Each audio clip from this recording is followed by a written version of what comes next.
A street dealer battles a secret cloning lab, only to face the ultimate enemy, his own clone. Welcome back to Movies Explained. Today's film is a sci-fi comedy from 2023 titled They Cloned Tyrone. The movie begins in Glen, where a heated argument among a group of guys is abruptly interrupted by a young kid named Junebug searching for a drug dealer named Fontaine. After a brief search, Junebug finds Fontaine, who is in the middle of a workout, and quickly informs him about someone selling drugs on his corner. Without wasting time, they locate the rival dealer encroaching on Fontaine's turf. Fontaine takes a stealthy approach and rams into him with his car. The dealer, caught off guard, warns Fontaine about retaliation from his boss, Isaac. Unfazed, Fontaine steps out, confiscates the dealer's money and gun, and dismisses the threats with a stern warning against selling drugs in his area. Unbeknownst to Fontaine, as he walks away, the dealer is already on the phone with Isaac, recounting the ordeal. Later, Fontaine pays Junebug for the intel and swings by the liquor store. But luck's not on his side as he walks out scratching his losing lottery ticket. As he's leaving, he sees a homeless guy named Frog who's always hanging around there. Fontaine pours him a cup from his beer before continuing his day. Returning home, Fontaine prepares a sandwich and is flooded with memories of his brother, Ronnie. He attempts to engage in conversation with his mother, who remains secluded in her room, refusing even the simple offer of a sandwich. Later that evening, while flipping through the channels, Fontaine's friend Moss comes to his home and gives him money he has collected, but Fontaine notices that the amount is short. Moss tells him he couldn't find Slick, a pimp who was supposed to give him the missing amount. Fontaine gets angry and heads out to settle scores with Slick. On the way, he encounters one of Slick's prostitutes, who informs him Slick can now be found at the Royal. Appreciating her help, Fontaine rewards her with some cash before moving on. Armed with Slick's location, Fontaine sets out, unaware that Isaac and his crew are quickly closing in on him. Meanwhile, Slick finds himself tangled in a heated exchange with Yo-Yo, one of his most outspoken workers. As Fontaine arrives at Slick's place, but before he can even knock, Yo-Yo storms out, throwing room numbers like confetti.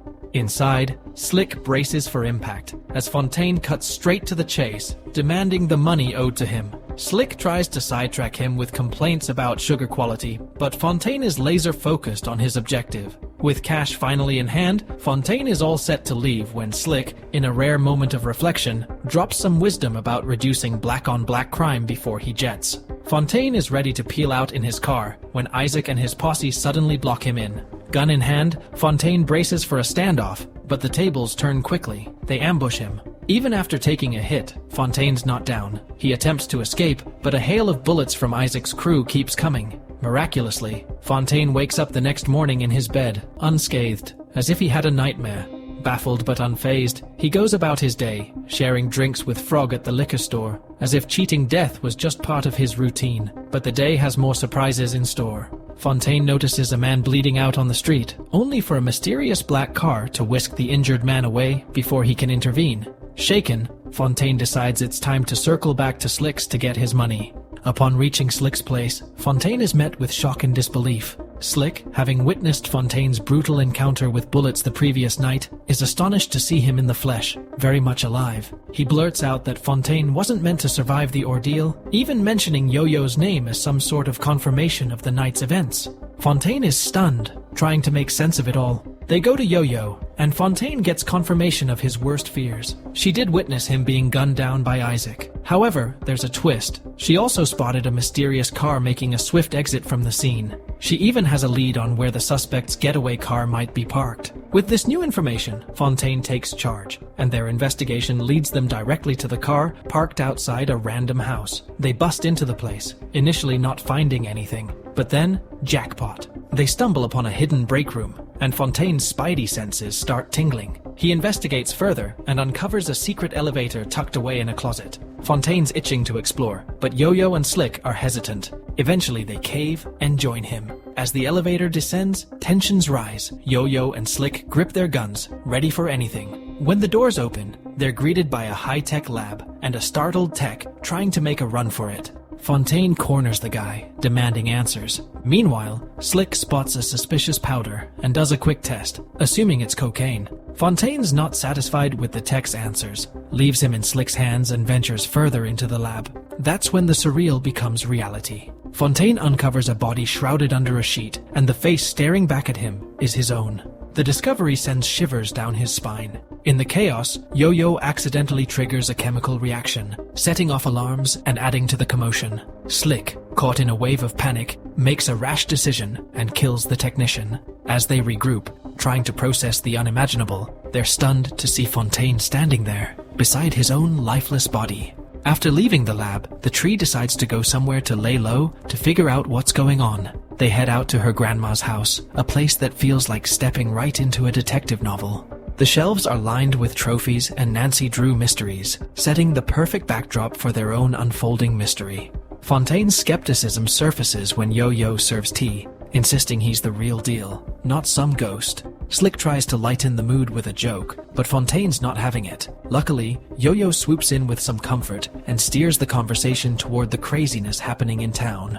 But Fontaine's itching to hit the road until Yo-Yo drops a bombshell. If he gets nabbed, they're going down with him. She's not about to trade her freedom for anyone. Reluctantly, Fontaine agrees to crash for the night. In the morning, Yo-Yo wakes up early, only to find that Fontaine has disappeared. Meanwhile, Fontaine leads Moss and the crew back to the scene of the mystery, only to find that it has turned into someone's house. Moss and his buddies think Fontaine's lost his marbles, suggesting he hydrate a bit.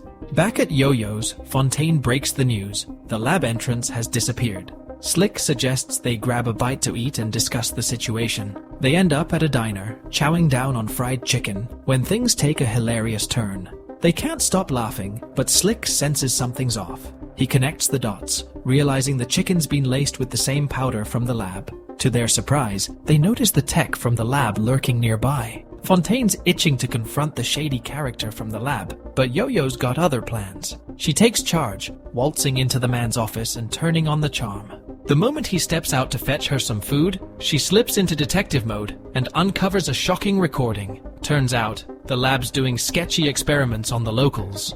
And that's just the beginning. Yo-Yo uncovers a network of hidden cameras spying on the town's most private moments, from the streets to the inside of strip clubs. It's a gross invasion of privacy that has her racing out to alert Fontaine and Slick about what she's found. They're fired up, ready to take action when they realize a van's making a delivery from the lab. As they tail the van, Yo-Yo spots a pic of Ronnie and Fontaine's ride and makes a joke. But when she sees Fontaine's face fall, she realizes something's up.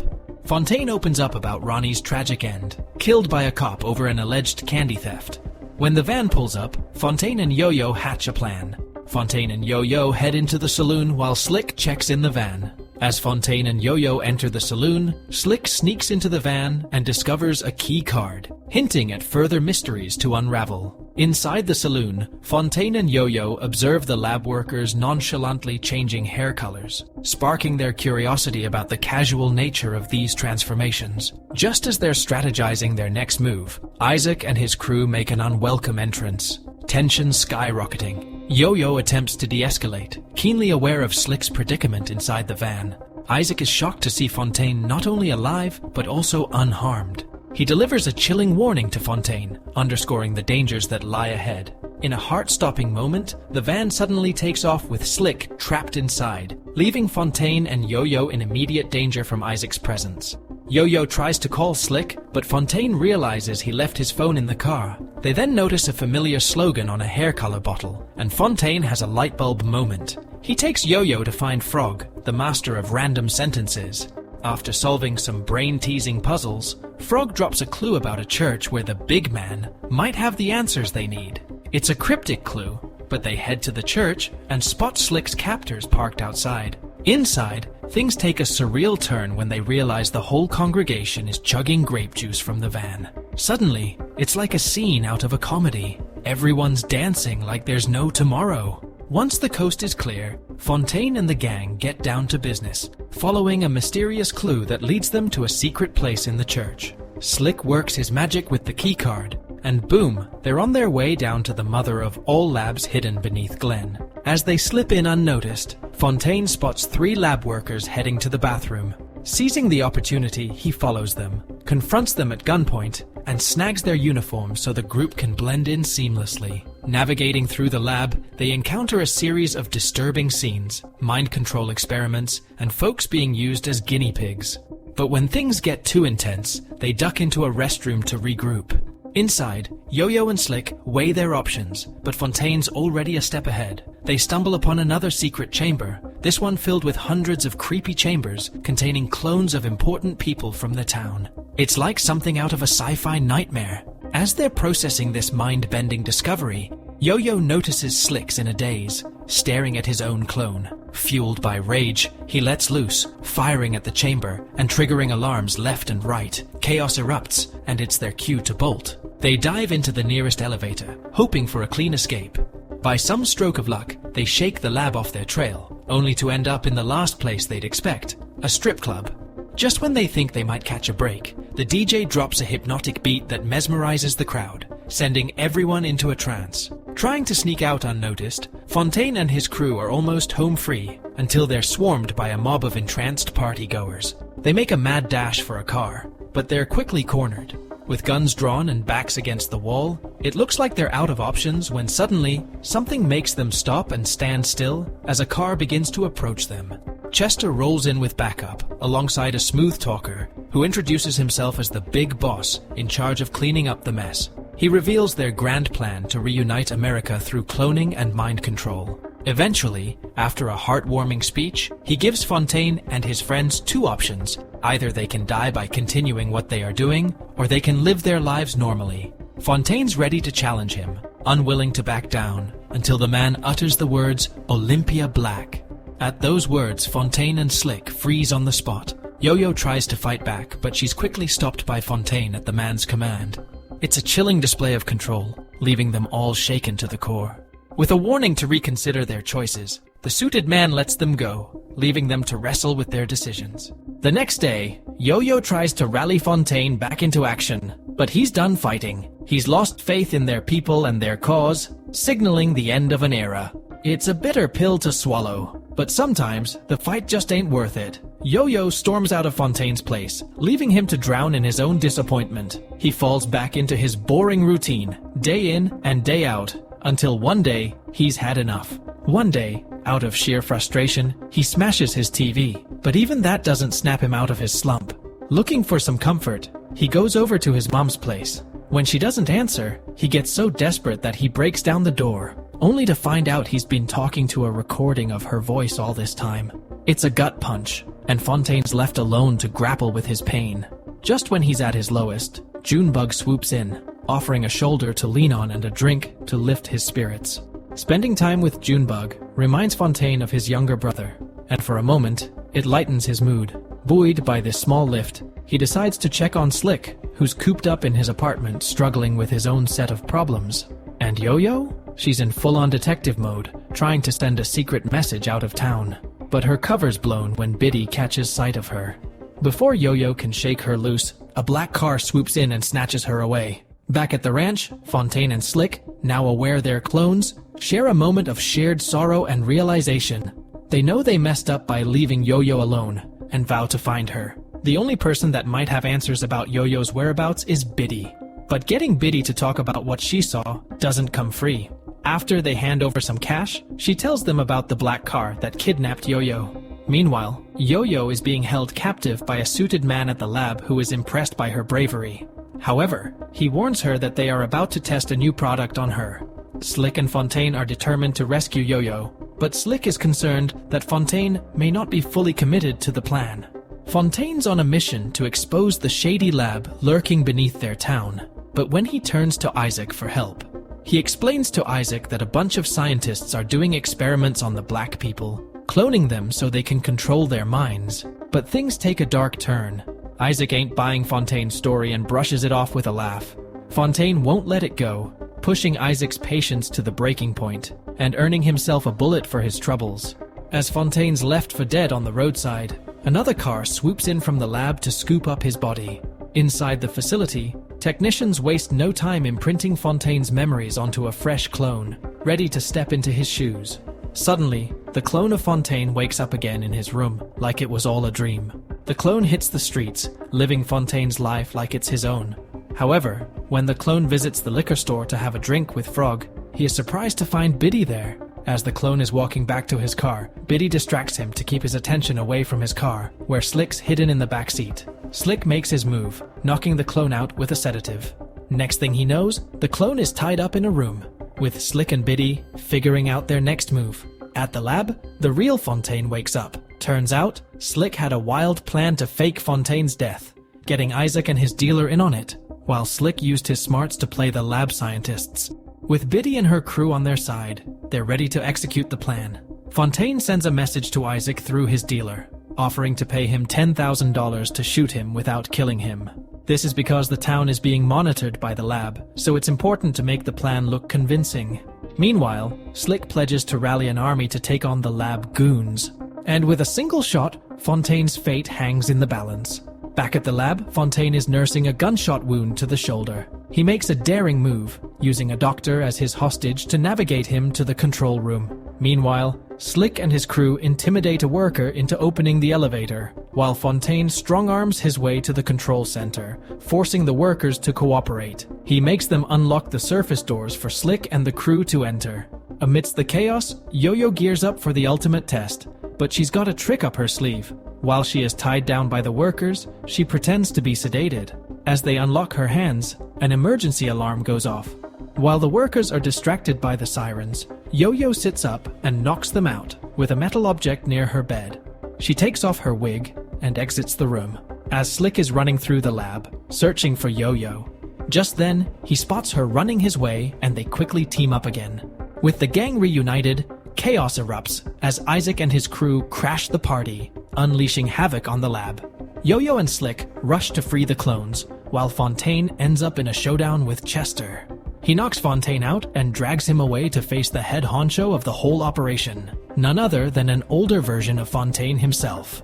In the meantime, Yo-Yo guides Slick in a sneak attack on the suited man, catching him off guard. Fontaine comes face to face with his own clone and reveals the heartbreaking truth about why he started cloning in the first place, to save his brother Ronnie. The older Fontaine unveils the driving force behind his grand cloning experiment, rooted in the agony of losing Ronnie. It's a tale of loss that pushed him towards the edge of ethics, but his clone, embodying Fontaine's resilience, refuses to accept this path as their destiny. They're locked in a standoff, a tug-of-war over the future they're willing to fight for, with the legacy of their community at stake. On the other side, Slick faces off against the man in the suit, but quickly finds the tables turned against him. Just when it seems hopeless, Yo-Yo bluffs her way to victory, and the real Slick arrives to save the day. As the dust settles, old Fontaine takes his place at the helm, but his clones got other plans. Fontaine recalls the command Olympia Black that controls the clones. With a simple command, young Fontaine takes control of Chester and turns the tables on his older self. He commands Chester to shoot the old Fontaine, killing him in his seat. It's a showdown of epic proportions, but that's not all. News reporters are on the scene, covering the bizarre sight of naked people appearing out of nowhere. With the chaos behind them, Fontaine, Slick, and Yo-Yo reunite, ready to face whatever comes their way. When Fontaine is asked about his next move, he has a simple desire: to explore the world with his closest allies by his side. Elsewhere, someone who looks a lot like a younger Fontaine is living out a familiar life, surrounded by a new set of faces. On a day like any other, he and his friends are watching TV when something incredible happens. They see Fontaine's clone on the screen. The room falls silent, their minds racing as they grapple with the reality of what they've just seen. And just like that, our wild ride comes to a close, leaving us to ponder the endless possibilities of what could happen next. Thanks for watching. Like and subscribe for more videos.